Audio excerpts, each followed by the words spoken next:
Mike adjusted his flashlight, the beam slicing through the darkened corridors of the old department store. The place was massive, and after hours, it took on an entirely different personality, a silent, shadowy void filled with aisles of motionless mannequins. He had been working the night shift for about a week, and every creak of the wooden floor and distant clatter set his nerves on edge. He knew it was just an old building settling in the cold, but the feeling of being watched was relentless. Each mannequin was posed in a frozen tableau, wearing outdated clothes that seemed almost grotesque in the dim light. Their lifeless eyes stared blankly ahead, and Mike couldn't shake the feeling that they were observing him as he made his rounds. He'd never been one to scare easily, but something about those mannequins got under his skin. Maybe it was the way their shadows stretched and morphed under the flickering fluorescence, making them appear to shift ever so slightly when he wasn't looking. "Just your imagination," he muttered to himself, trying to break the oppressive silence. His voice echoed back at him, thin and hollow. He had taken this job because it was easy money, a paycheck for doing nothing more than wandering through an empty store for 8 hours. But the longer he stayed, the more he realized that something wasn't quite right with the place. The store was too quiet, too still, like a calm before a storm. Mike's unease grew with each passing night. At first, he tried to brush it off, blaming his nerves on the new job and the isolation that came with it. He started bringing a portable radio, hoping some music would drown out the silence, but the static only seemed to amplify the eerie atmosphere. He felt foolish, but he couldn't deny the goosebumps prickling his skin every time he passed certain displays.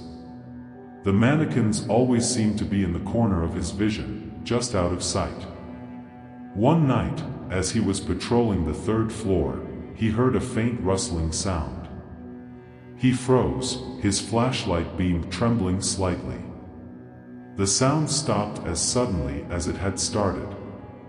Mike held his breath, listening intently. Then he heard it again, a soft, almost imperceptible whisper. He spun around, his flashlight darting over rows of neatly arranged clothes, but there was nothing there. Just the mannequins, standing silently in their glassy-eyed perfection. Mike couldn't shake off the feeling of being watched. The whispers he had heard that night seemed to cling to him, their ghostly presence echoing in his ears long after they had stopped. He tried to convince himself that it was just his imagination playing tricks on him, that the store's eerie stillness was making him paranoid. But each night, as he resumed his rounds, the sense of unease only deepened. On his 5th night, things took a turn for the worse. It started off like any other shift. He walked the aisles with his flashlight, occasionally pausing to check his surroundings. Everything seemed normal at first, just the usual dark and dusty corners. But as he turned a corner near the women's clothing section, he noticed something strange. One of the mannequins was positioned differently. It was subtle, but Mike was sure it hadn't been facing that direction before. He stared at it for a moment, feeling a chill run down his spine. The mannequin was dressed in a long, outdated gown, its head tilted slightly to the side, as if caught mid-thought. Mike took a step closer, squinting in the dim light. There was no reason for anyone to have moved it, especially not during his shift. He reached out and touched its arm, half expecting it to be warm and alive. But it was cold and hard, just like any other mannequin. Shaking his head, Mike continued his patrol, but he couldn't shake the feeling that something was off. He kept glancing back at the mannequin, half expecting it to move again. A sense of dread crept into his gut, gnawing at him with every step. He was about to radio his supervisor to report the strange occurrence when he heard it again, a soft whispering sound, like someone was speaking just out of earshot. Mike's pulse quickened as he swung his flashlight around, sweeping the beam across the empty store. The whispers grew louder, more insistent, but he couldn't make out any words. They seemed to be coming from everywhere and nowhere at once. Panic bubbled up inside him, and he felt his hands start to tremble. He knew he had to get out of there, to find some way to make sense of what was happening. Suddenly, the lights flickered. For a brief moment, the entire store was plunged into darkness. Mike's breath caught in his throat, and he fumbled with his flashlight, desperately trying to keep his composure. When the lights came back on, he saw it: the mannequins had moved. They were no longer in their original positions. Several of them were now facing him directly, their lifeless eyes staring unblinkingly at him. He backed away slowly, his heart hammering in his chest. This wasn't possible. Mannequins didn't just move on their own. He glanced around, searching for any sign of a prank or hidden camera, but there was nothing. The store was empty, just as it always was. A sense of terror gripped him, and he could feel his palms growing sweaty. He knew he should leave, but his feet felt rooted to the spot. Mike took a deep breath, trying to steady himself. He knew he couldn't let fear get the best of him. He had to stay rational, to figure out what was happening. He slowly approached one of the mannequins, reaching out a trembling hand to touch its face. As his fingers brushed against its cold, plastic skin, he felt a surge of dread. The mannequin's head suddenly jerked to the side, its eyes locking onto his. He stumbled back, nearly dropping his flashlight. The whispers returned, louder this time, almost deafening in their intensity. He could feel the walls closing in on him, the air growing thick and oppressive. He knew he had to get out, to find some way to escape the store. But as he turned to run, he realized with horror that the mannequins were now blocking the exit. Everywhere he looked, there were more of them, their cold, expressionless faces watching his every move. Mike's mind raced, trying to make sense of the impossible. He knew he couldn't stay there, that he had to find another way out. He darted down a nearby aisle, the whispers growing fainter as he put distance between himself and the mannequins. But as he turned a corner, he stopped dead in his tracks. Standing in front of him was a mannequin, its face frozen in a grotesque grin. Mike's blood ran cold as he realized it wasn't just any mannequin, it was one he had seen before, but it had never had that expression. It was as if the thing was mocking him, taunting him with its twisted smile. He backed away slowly, his heart pounding in his chest, but the mannequin seemed to follow him with its eyes, its head slowly turning as he moved. He turned and ran, his footsteps echoing through the empty store. He could hear the mannequins moving behind him, the soft rustle of fabric and the creak of joints. They were coming for him, and he knew he couldn't outrun them forever. He had to find a place to hide, to wait out whatever was happening. But as he rounded another corner, he realized with horror that there was nowhere to go. The mannequins were everywhere, their eyes following him, their limbs slowly shifting as they closed in. He could feel the panic rising in his throat, his breath coming in short, ragged gasps. He knew he had to think fast, to find some way to escape. But as the whispers grew louder, and the mannequins drew closer, he realized that he was running out of time. Mike's breathing was ragged as he stumbled through the darkened aisles, his flashlight beam jittering wildly. Every direction he turned seemed to close in with more mannequins, their forms rigid but somehow menacing. He darted into the toy section, crouching behind a low shelf of stuffed animals. He tried to steady his breath, his chest heaving as he pressed his back against the cold metal. The whispers seemed to fade into the background, replaced by an eerie silence that was even more unnerving. Mike strained his ears, listening for any sign of movement. His heart was pounding so loudly that he feared it might give him away. He gripped his flashlight tightly, the cool metal slick with sweat. For a moment, he considered calling out, shouting into the emptiness for someone, anyone, to come to his aid. But he knew it was pointless. There was no one there, no one but the mannequins. Suddenly, he heard a faint scraping sound, like something heavy being dragged across the floor. His pulse quickened, and he turned his head slowly, peering over the shelf. His blood ran cold at the sight before him. One of the mannequins, a tall figure dressed in a trench coat, was moving. It was dragging one foot behind it, its head tilted unnaturally to the side. Mike could hardly breathe as he watched the figure shuffle slowly through the aisle, its glassy eyes staring blankly ahead. He ducked back down, his mind racing. This couldn't be happening. Mannequins didn't move. They weren't alive. But there it was, shuffling through the aisles like some twisted parody of a living thing. He had to get out of there, had to find some way to escape.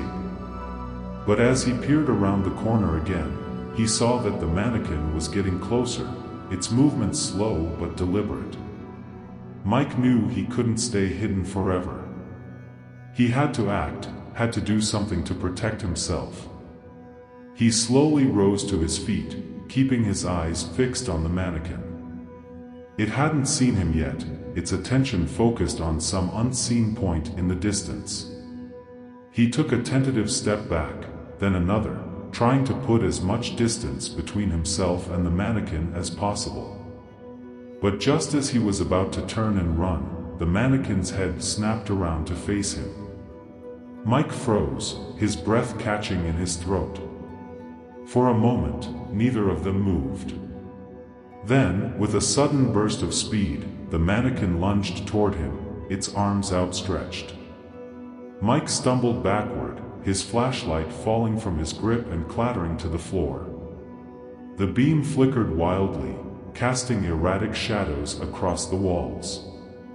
He scrambled to his feet and took off running, his footsteps echoing through the empty store. He could hear the mannequin behind him, its heavy footfalls growing louder with each passing second. He didn't dare look back, didn't want to see how close it was. His only thought was to keep running, to find some place where he could be safe. He rounded a corner and skidded to a halt, his heart sinking. Another mannequin stood in his path, blocking the aisle. It was smaller than the first, but no less menacing, its arms raised as if ready to strike. Mike backed away, his eyes darting around for an escape route. But the store seemed to close in around him, the walls tightening like a vice. In a moment of desperation, he grabbed a metal display stand and swung it at the mannequin. The impact sent a shiver up his arms, but the mannequin barely budged. It remained standing, its eyes fixed on him with a cold, lifeless stare. He swung again, harder this time, and the mannequin's arm snapped off with a sickening crack. For a brief moment, Mike felt a surge of triumph. But then the mannequin's head turned, its gaze locking onto him. It took a step forward, its severed arm hanging loosely by its side. Mike backed away, his chest heaving as panic set in. He knew he couldn't fight them off forever. He had to find another way out. He turned and bolted down another aisle, his mind racing. He had to think, had to stay calm. But the whispers were back, growing louder with each step. He could feel the mannequins closing in, their cold, dead eyes watching his every move. He darted into the electronics section, hoping to lose them among the towering shelves of outdated TVs and stereo systems. But as he rounded another corner, he realized with horror that he was trapped. The aisles dead-ended into a solid wall, and the mannequins were closing in from all sides. Mike's mind raced as he looked for something, anything, he could use to defend himself. His eyes fell on a stack of heavy TV boxes, and he quickly shoved them over, creating a makeshift barricade. He crouched behind the boxes, his breath coming in short, ragged gasps. He could hear the mannequins moving closer, their footsteps slow and deliberate. He knew it was only a matter of time before they found him. He tried to steady his breathing, to calm his racing heart, but the fear was overwhelming. He felt like a trapped animal, cornered and desperate. The mannequins were just on the other side of the boxes now, their shadows stretching across the floor. Mike could see their feet through the gap, could hear their hollow, lifeless breaths. He knew he had to make a move, to do something to escape. But his body wouldn't respond, frozen in fear. Just when he thought he couldn't take it anymore, the whispers stopped. The store fell into an eerie silence, the kind that only comes before something terrible happens. Mike braced himself, his heart pounding in his chest. He knew they were waiting, watching. He just didn't know what they were waiting for. Then, with a deafening crash, the mannequins lunged over the boxes, their arms outstretched, reaching for him. Mike let out a strangled cry as he scrambled backward, knocking over a shelf of old DVDs. He could feel their cold hands closing around him, pulling him back toward the darkness. Mike's scream echoed through the empty store as he tore himself free from the mannequin's grip, adrenaline pumping through his veins. He stumbled backward, knocking over a display stand, sending items crashing to the floor. He scrambled to his feet and sprinted down a narrow aisle, his heart pounding in his chest. He could feel the mannequins closing in behind him, their movements unnaturally fast, their limbs jerking with every step. They were no longer the lifeless figures he had seen during the day. They were alive, and they were coming for him. He raced past the shoe section, his mind racing as he tried to find a way out. The exits were locked, he had checked them all earlier. His only hope was to find a place to hide and wait until dawn. He knew the mannequins seemed to stop moving once the sun came up. But could he last that long? His thoughts were interrupted by the sound of crashing behind him. He glanced back and saw one of the mannequins had toppled over, struggling to stand back up. It bought him a few precious seconds, and he used them to dart into a nearby storage room, slamming the door shut behind him. He leaned against the door, breathing heavily, his body trembling with fear. The room was pitch black, the only light coming from the small window at the far end. He could hear the mannequins outside, their footsteps growing louder as they approached. He had to think fast. He fumbled in the darkness, his hands searching for anything he could use to barricade the door. His fingers found a heavy metal filing cabinet, and he shoved it in front of the door, straining with effort.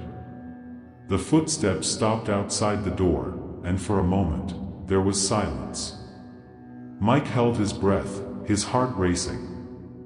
Then came the sound of scratching, like fingernails on wood. The mannequins were trying to get in. Panic surged through him, and he glanced around the room, looking for another way out. His eyes fell on the window. It was small, barely big enough for him to squeeze through, but it was his only chance. He grabbed a nearby chair and smashed it against the glass, sending shards flying. He glanced back at the door. The scratching had turned into pounding, the wood creaking under the pressure. He knew he didn't have much time. He grabbed the edge of the broken window and hauled himself up, wincing as the glass cut into his palms. He could feel the mannequins pushing against the door, the wood splintering. With a grunt, he pulled himself through the window, tumbling onto the cold concrete outside. He landed hard, the wind knocked out of him, but he didn't have time to recover. He scrambled to his feet and took off running, his lungs burning with every breath. He could hear the mannequins behind him, their movements slower now, but relentless. He ran through the empty parking lot, the cold night air stinging his face. His mind was a blur of panic and fear, his only thought to get as far away from the store as possible. He reached the street and glanced back. The mannequins had stopped at the edge of the parking lot, their silhouettes standing eerily still in the darkness. Mike didn't slow down. He ran down the street, his legs aching, his breath coming in ragged gasps. He could see the first hints of dawn on the horizon, the sky slowly lightening. He knew he had to keep moving, had to find help. As he turned a corner, he saw a small diner up ahead, its neon sign flickering in the early morning light. He pushed himself harder, his body protesting with every step. He burst through the door of the diner, startling the few early morning patrons. He collapsed onto the floor, gasping for breath, his vision swimming. The waitress rushed over, kneeling beside him, her face a mix of concern and confusion. "What happened?" she asked, her voice urgent. Mike tried to speak, but the words wouldn't come. He could only point back in the direction of the store, his eyes wide with fear. The waitress glanced out the window, then back at him, clearly unsure what to make of his state. Mike managed to choke out a few words, his voice barely a whisper. "Mannequins, they moved, they tried to kill me." The patrons exchanged uneasy glances, and the waitress's expression shifted from concern to disbelief. She helped Mike to a seat, her eyes flicking back to the window. "Maybe you just need to rest, hon. You're probably just overtired." Mike shook his head frantically, his breath still coming in short gasps. "No, you don't understand. They're alive. They're alive after dark." He could see the skepticism in her eyes, the way she glanced back at the other patrons as if looking for reassurance. He knew how it sounded, crazy, impossible. But he also knew what he had seen. His eyes darted to the clock on the wall. The sun was rising, casting a warm glow over the diner. He could feel a strange calm settling over him, the terror of the night slowly fading. But just as he began to relax, he saw something that made his blood run cold. Across the street, in the reflection of a shop window, he could see the department store. And there, standing just inside the glass, were the mannequins, their lifeless faces turned toward him. They were watching, waiting. Mike's breath caught in his throat, and he felt a chill run down his spine. He knew this wasn't over. The mannequins were still there, still waiting for nightfall. He turned to the waitress, his voice barely a whisper. "They'll be back. When it gets dark, they'll be back." The waitress gave him a sympathetic smile, patting his shoulder gently. "Sure thing, hon. Why don't you just sit tight and I'll get you a cup of coffee?" But Mike couldn't relax. He couldn't shake the feeling that he was still in danger, that the mannequins were still watching him. He glanced around the diner, his eyes darting to every shadow, every dark corner. He knew he couldn't stay there forever. He had to keep moving, had to find a way to stay safe. Because once night fell again, he knew they would come for him. Mike sat in the diner, clutching the cup of coffee the waitress had brought him, but his hands were trembling so badly that the dark liquid sloshed over the rim. He couldn't stop glancing at the window, where the mannequins had been. The dawn was breaking outside, painting the sky in shades of orange and pink, but it offered no comfort. He knew that as long as the mannequins were out there, he was not safe. He knew he had to leave town, to put as much distance between himself and that cursed department store as possible. He considered going to the police, but he knew they wouldn't believe him. Who would? Mannequins coming to life at night, it was insane. He could barely believe it himself. But he couldn't deny what he had seen, the terror he had felt. He pushed himself to his feet, ignoring the curious glances from the other diners. He tossed some bills onto the counter and nodded to the waitress. "Thanks," he muttered, his voice hoarse. He left the diner and stepped into the morning light, squinting against the brightness. The town was just beginning to wake up, people going about their business as if nothing had happened. Mike felt a pang of jealousy. For them, it was just another day. For him, it was a race against time. He made his way to his car, parked a few blocks away. His mind was racing, trying to formulate a plan. He had to find a place to stay, somewhere the mannequins wouldn't find him. He needed to figure out what was happening and how to stop it. He couldn't keep running forever. As he reached his car, he paused, glancing back towards the department store. It loomed in the distance, its windows dark and foreboding. He knew he couldn't leave without finding out more.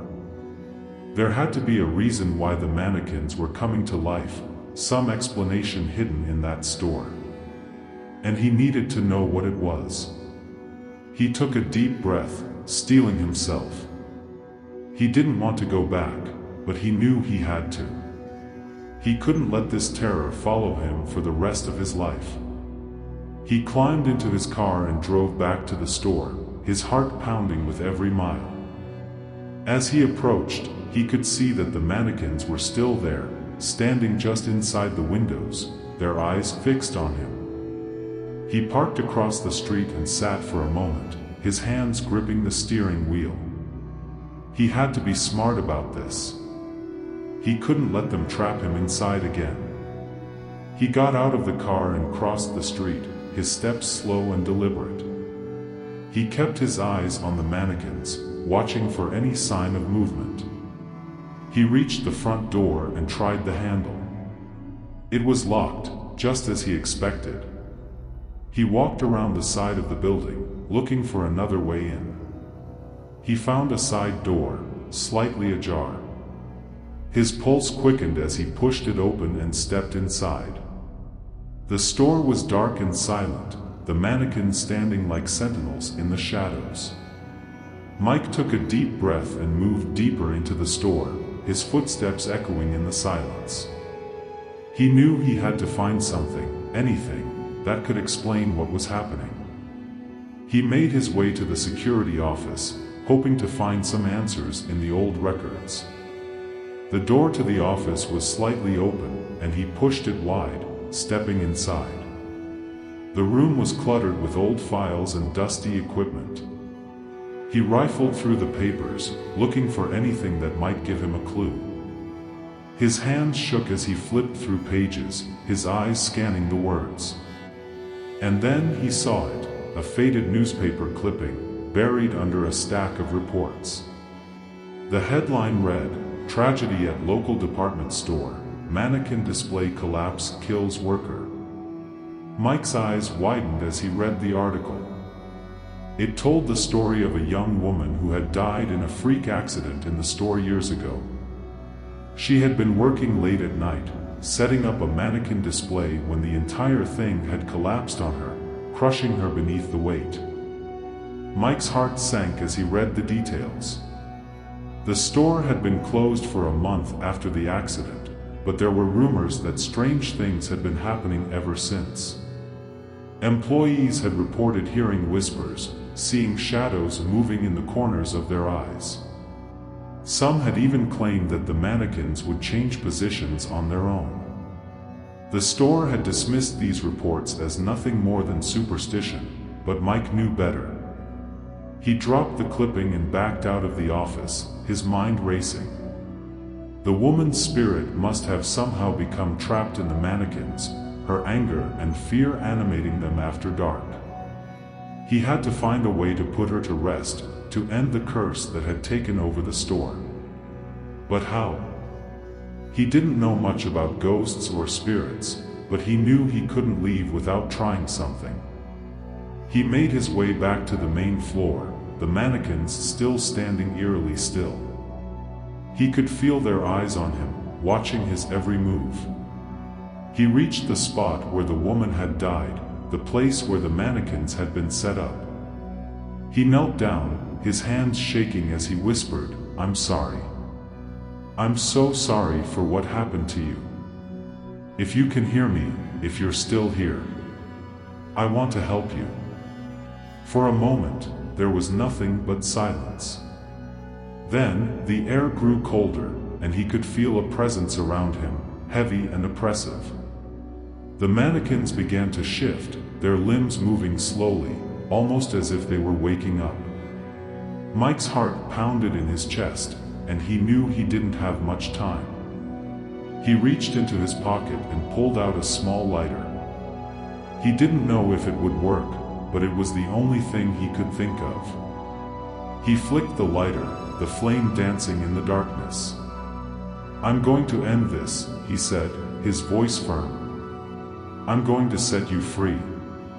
He held the flame to the hem of one of the mannequin's dresses, watching as the fabric caught fire.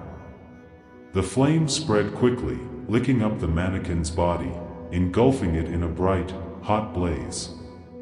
Mike backed away, his eyes wide as the fire spread to the other mannequins.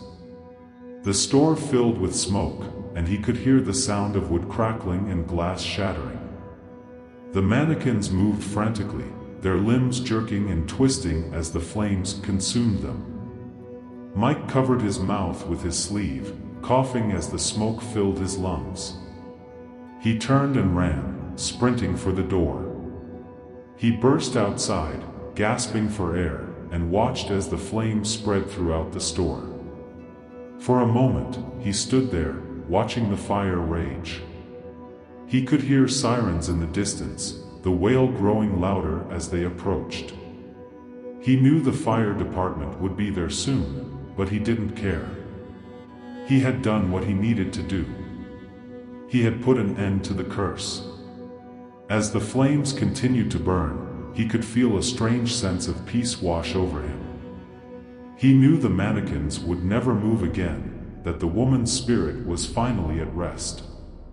He took a deep breath, letting it out slowly. The terror of the night was over. Or so he thought. As he turned to walk away, he glanced back one last time at the burning store. And there, standing in the window, silhouetted against the flames, was a single mannequin. Its head slowly turned to face him, its eyes glowing in the firelight. Mike's blood ran cold, and he knew, with a sinking feeling, that it wasn't over. Not yet.